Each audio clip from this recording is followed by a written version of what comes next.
Student గా ఉండి డబ్బులని ఎలా సంపాదించాలి? నెంబర్ 1, ఈ బుక్ రాయడం ద్వారా మీకు ఇష్టమైన అంశంపై ఎగ్జాంపుల్ ఫిట్నెస్, వంట, కోడింగ్, ChatGPT వంటి టూల్ సాయంతో ఈ బుక్ రాసి ఆన్లైన్ లో పబ్లిష్ చేయవచ్చు. Number 2, freelancing, video editing, thumbnails, content writing లేదా PPT తయారు చేయడం వంటి నైపుణ్యాలతో ఫైవర్, అప్వర్క్ వంటి సైట్లలో సేవలు అందించవచ్చు. నెంబర్ 3, హోంవర్క్ సహాయ వెబ్సైట్స్, ఇతరుల ప్రశ్నలకు సమాధానాలు ఇవ్వడం ద్వారా డబ్బు సంపాదించవచ్చు. Example Quora and Reddit. Number 4, online paid tasks, సర్వేలు నింపడం, ఫీడ్బ్యాక్ ఇవ్వడం, డేటా ఎంట్రీ వంటి చిన్న చిన్న ఆన్లైన్ టాస్క్లను పూర్తి చేయవచ్చు. Number 5, content creation, videos, vlogs, reels తయారు చేయడం లేదా మీమ్ పేజీలు నడపడం ద్వారా ఆదాయం పొందవచ్చు. నెంబర్ 6, అఫిలియేట్ మార్కెటింగ్, బ్రాండ్ ఉత్పత్తుల లింకులను షేర్ చేసి అమ్మకాలు జరిగితే కమిషన్ పొందవచ్చు.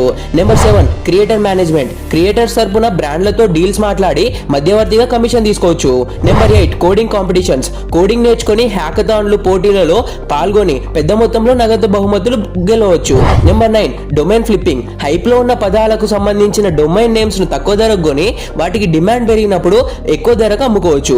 నెంబర్ 10, స్టార్టప్ లో పని, ప్రారంభ దశలో ఉన్న స్టార్టప్లలో ఇంటర్న్షిప్ లేదా పార్ట్ టైం జాబ్ చేయడం ద్వారా అనుభవం మరియు నైపుణ్యాలు పొందవచ్చు. మీకు ఇంకేమైనా తెలిస్తే కామెంట్ చేయండి.